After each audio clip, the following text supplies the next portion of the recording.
ensonga bwetutyo bwe tuzitambuza kyetukyatambuza bwekityo bwe kiri kaakati njagala nkuzzeeyo wali mu dictatorial tendencies aba people power mukirabye nti you cannot change the presidents alone, you need to change structures from LC1 LC5 LC3. How are you planning to do that? Are you planning kikola mutya mu mbeera, mu planning kugamba abantu bagende balonde, mu planning kukola mutya ekintu ekyo ku buli level kisobola okutuuka? People power wogigerageranyiza nti ekoze nnyo okukyusa abantu bebereremu. Sibanga deni nga Honorable Kyagulanyi azze mu kalulu. Sibanga deni yakawangula wane Kyaddondo. But if he has mobilized to that capacity nti abantu abasinga obungi nalabye ku former minister Nadduli byayogera leero ndabye ku Genero Kasirye Gwanga byabadde ayogera Genero Tumukunde batandise okuvaayo mu government system yennyini gye beezimbira kati etandise okubakwata. That is a good sign. Abantu kati bagenze bazuukuka. Mwami Gashumba yakyogera obulungi sisimuka Uganda. Abantu bagenze basisimuka. Uganda ebadde yeebase esisimuke. Uganda kati esisimuke. The greatest asset opposition geyinza okukozesa mobilization. I see. Naye mu mafia regime oba mu state ekulemberwa amagye tebajja kuwa nnyo freedom ya kwetaaya. Nti political freedom mu Uganda yes bo bajja kuteerawo freedom of speech but baina guided democracy mu Uganda kyetulimu. Are you trying to tell me that democracy yennyini gwe beeteerawo mwe mugenda okuyita? Mwe tugenda okuyita. Nti tuyina okuyingira kubanga mwami Museveni tusobola kumulwanisa violence. Gaps za democracy ze yatuwa ez'okwesimbawo ez'abavubuka bagende ku buli mutendera batandiko okuyingira obukulembeze ekyo kirungi nnyo. Bano ababaka ba parliament ababadde beebaka otulo mu parliament oba opposition oba wenalemu kasita abanga abadde amaze ebbanga nga tagasa Uganda aviyu. So abavubuka oba abali ku ludda oluvuganya gavumenti bayina omukisa gw'amaanyi nti mwami Museveni yennyini yateekawo democracy n'ateekawo ezo zonna post ebifo abavubuka baveeyo bakole ki babyesimbemu. Oyagala oli mu kuŋŋamba nti people power or people who are opposing the current regime should make use of the current democratic tendencies oba democracy oba mweterawo oba bamugoberedde mwe mugenda okusinzira okubakuba. Kituufu mwe tulina okuyita mu demokrasi yennyini gwe beeteerawo kubanga ne bw'oba oli mu bbinyo ng'oli president Obakalu tosobola kubba bitundu 5 ku 10 tebakikulimbanga. Tosobola kubba bitundu 5 ku 10 era wosanga opposition leader w'amaanyi kyova olabanga bano abaagala ennyo mwami Museveni bagamba Museveni tawangulwa atya Museveni yawangulwa naye bakizimbye mu bantu nti tawangulwa n'omuntu eyandyesimbye waliwo wotuka constituency daga nti eyo constituency esembabule omusajja tawangulwa omusajja alina ssente jangu abantu bakuwa akalulu mwesimbeko okimanyi nti batuuka ekiseera ne batya abo bennyini ne batandika okugula ba week candidates nakuyita wenaga nti gundi va mu kalulu nga alina ssente alina emizinga alina kinaye nga abantu baga ti tujja kuwa. So nasalawo okugula bamuvuganya asigalewo alangirirwe ku lunaku lusooka tuufu nnyo. So tuyina kuyita mu democratic tendency. Mbadde njagala okuleeteramu ate mu kintu ekirala nga mu mobilizing abavubuka okubeera nga beetaba mu byobufuzi. Waliwo bannabyabufuzi abagundiivu abasazeewo nabo baddeko ebbali baleeta abavubuka naye nga baana baabwe ekyo aba people power mukirala mutya kuba waliwo bannaffe betuwulira nga ye akaddiidde mu byobufuzi n'abeera nti nno ayingidde ebyobufuzi naye atuusa ekiseera n'alaba nga ye akaddiye naye nga bemugamba abavubuka beekwatiremu n'aleeta omwana we muwala oba kojjaawe omuvubuka akyeberemu eyo nkola etambulira ku demokrasi gwe mugamba okuleeta abaana baabwe right yaabwe buli munnauganda asobola okujja mu byobufuzi wajova gwani tekimatalinga naye eyo mentality bwe tunagikozesa ne tugamba nti abalala tebasaanidde family yaffe yokka yesaanidde nti nze bwe sitaliiwo teriiwo kikola ki kitambula omwana wange yekka yasobola okukikwatamu no ekyo kikyamu era mentality eyo nkyamu okulowooza nti bannange empulira y'abenaalimu abamu abalowooza nti president wawumula afande muhoozi yasaanidde buno si bwa kabaka omusika wa president ayina kulondebwa mu kalulu mu bantu yavuddeko n'atwitinga awo n'atugamba bafaani be bamugambye abeeko kyakola ekyo towulira nga kiri kyonyina kyoyogera olinga alimba kuba bafaani be ekyo nakyo kikyamu oli majje omuntu yenna ali majje atobeera ne bafaani ki bafaani be abali majje bafaani be abali mu famire ye oba bakwano be babeera nabo Twitter followers jena atobeera ne bafollowa ekyo nakyo kikyamu naye nze kyembagamba abantu abo webaba tebannawandiika bafune abantu babisomemu oyagala gamba afune handola tebayinza jeno tayinza bafaani bange bafaani ki bafaani majje bafaani mupiira abawagira timu byabufuzi nti olina abagoberezi oba wakola dda political party so afande muhooze kye yatweetinga kyayi tekikola nnyo makulu kuba ogaba bafaani ate ng'oli jeno kituleetera okulowooza bafaani ki toli pacific. Tunaatera okumaliriza ekitundu kyaffe kino nateera ku Uganda The Truth tamalemirundiofficial saako ne M.i.S.O. Kaakati njagala okubuuza batugamba aba people power supporters of people power hooligans, is it true? Si kituufu. Government, what kind of supporters do you have in people power? Government aba people power be bantu abasinza obukaka mu ggwanga lino. Government bwe tubala abantu besse abagala enkyukakyuka driver Bobi Wine Yasini Kawuma gwe bakuba essasi over nothing bo benyini ne bamanipulatinga kisitole ekitaliyo abantu ne bakuuma emirembe ne bagenda abantu be bakubya amasasi n'omwana Rita omwana omuto ne mumukuba amasasi era aba people nga baba provoking omanyiyo state kyeyagala eba provoking namwe musange ba minister mbakube abe nale mu batambula firide mu kibuga nga tebakwatiddwa nako nze tambula nyene tata wange freedom no sanga aba opposition ne bamuwubira nako there cases aba people power balumbye motoka za government ne bazikuba tutandikire ku ekyo so bwe tuba twogera ku violence ne hooliganism nze ndoza abasirikale violence nnyo hooliganism ate singa aba people power bo be ba hooliganism kubanga hooliganism kitegeeza obutagoberera mateeka okuba omuntu essasi under what act tali armed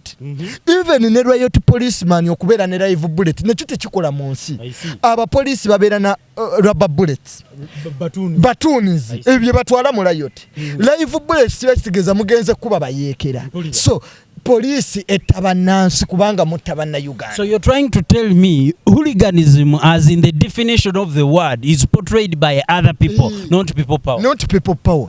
Bobe ba hooliganism abalumba abantu ne babatira obwede teri hooliganism. Kubandaba I wish also to defend some people. For example, omwana w'essomero yakubwe essasi. How does that portray hooliganism? I see. Mukubye omwana omutesasi over nothing. Kati mwe mubana abaana bato mutoso bakuba amasasi mwe ba hooligans muvudde ku mateeka ku nfuga y'amateeka omanyi government ya president Museveni obuyekera abayekera basobola okuwamba state naye okubajjamu obuyekera nakyo kirala kiba muntu kuva mu kyalo okumujjamu obunakyalo era kuba alisala kuolabira omunakyalo ekuba alisala atuno naddamu n'atuno akana akataka somera akakulidde mu kibuga kagira kati nezisiba nezebula crossing omuntu omulabira amaalo nezebula crossing aba amagama zebula crossing ziba zirina okusiba so people power sechibiina kyaba hooligans. That's what the state wants to build. Are you trying to tell me that okuba abantu amasasi no bakuba embooko n'ebirala bye tutamanyi bye babayira is it to provoke you into battle such that baba waira omanya abaana ababuze abali mu safe houses nga family zaabwe tezibalabangako Hooliganism kyesinga eyo Genero tumukundu ye mwamukutte bulungi ne mumuwa n'emmotoka ali ku treason I see. Ali omusango wa treason go gumanyi yabaga let me even first wait for my lawyers neba muteka mu moto ne bavuga Genero munabwe bwabadde bamutwala yasasana kutwitinga my fans amabenga arrested naye wa people power gotanatwala na mu mbuga z'amateeka so tutuse ku level nti mu Uganda n'okuwagira ekibiina nagwo musango tuzeeyo ku mirembe gy'amini mwami Museveni awo abazzeeyo ku mirembe gy'amini bw'aba yaleeta multi party ne demokrasiya n'abanga ab'ebyokwerinda kati be bahuliganize Honorable Kyagulanyi ayimba nnyo ne mu nnyimba ze era obubaka bwe obusinga bwakuuma mirembe mwamukuba wano emiggo mu Arua what did he do? Nothing. Yagenda mu kooti zammwe ne mugambe mundu gye yayina yabulanga ice cream yabulanga condom teriyo kati eyo state eba tekyasobola so bo be bahuliganize be violence tugitunulire emirundi ebiri. So generally mu discussion yunako olwalero we are handling a special insight on how young people of a new generation must conduct themselves in the political climax yeggwanga gye tuli mu 2021 endowooza ekyo ki reflectingira ddala kuuma emirembe kuba already mwe mugamba mugiraze naye waliwo bannaffe abagamba aba people power be bagamba tukwata eryo n'akwatayo Are you trying to tell him that those are planted? Abamu bali mu people power okutuukiriza ebigendererwa byabwe. Si buli omuntu ali ku mugendo guno ayagaliza Uganda enkyukakyuka.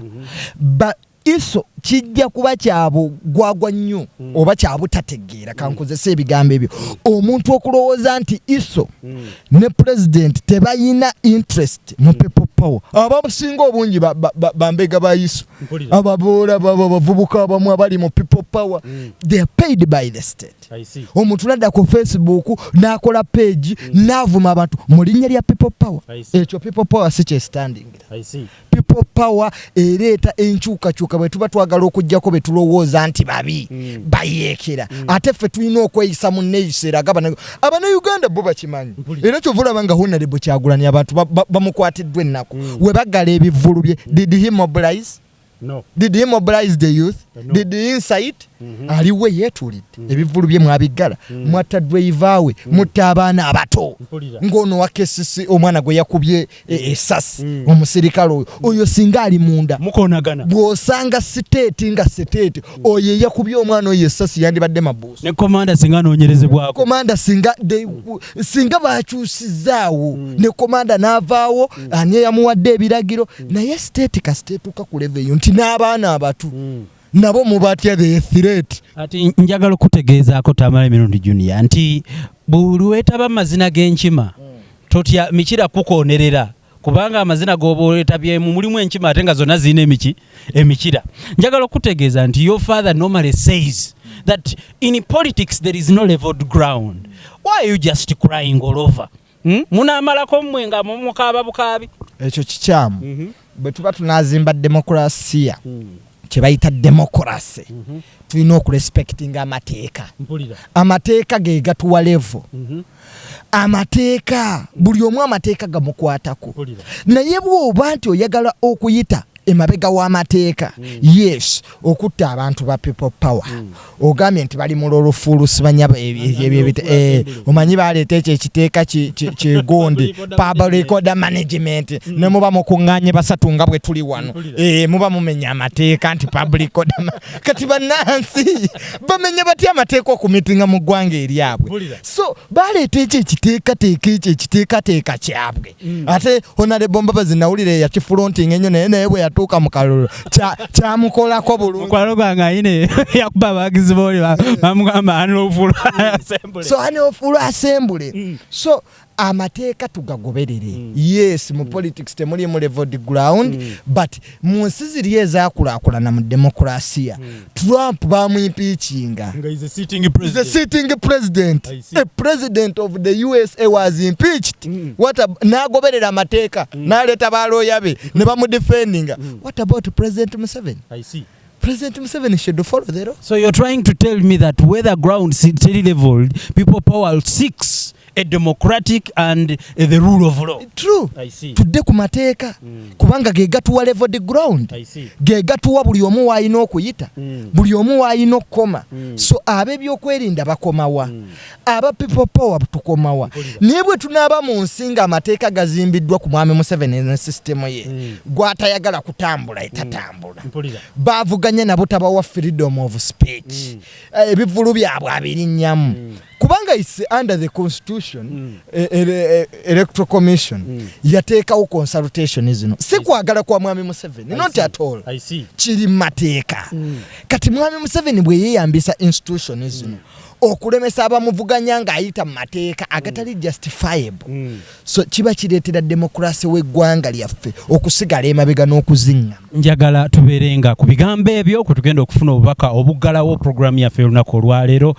Regan Rich Ntale for Uganda, The Truth, Kanka Kapita Salongo Mberawo for tamalemirundiofficial, Muzeyi Tamalemirundiofficial Senior ayagala kunywa kachai. So twalagadde tujje kamera makage tusobole okubeera nga ate tunabaddira olunaku olulala. Njagala okubanga nsaba abantu mwenna mwongere okuwagira ekitongole ekya Lift the Child Foundation kino nno nga kyatandikibwawo abaana ba Mirundi n'emikwano gyabwe okubanga bakwatirako abaana mu byalo. My role is always to film what is happening and bring to your attention that the world is bleeding. Uganda, some areas are just bleeding. So bw'obanga otukwatiddeko ku video eno description kuliko enamba y'essimu osobola okwogerako ne Mirundi Jnr for that particular matter. Omanyi ebigambo tebigula matter, omuntu asobola okwogera ng'alagawo n'ebikolwa.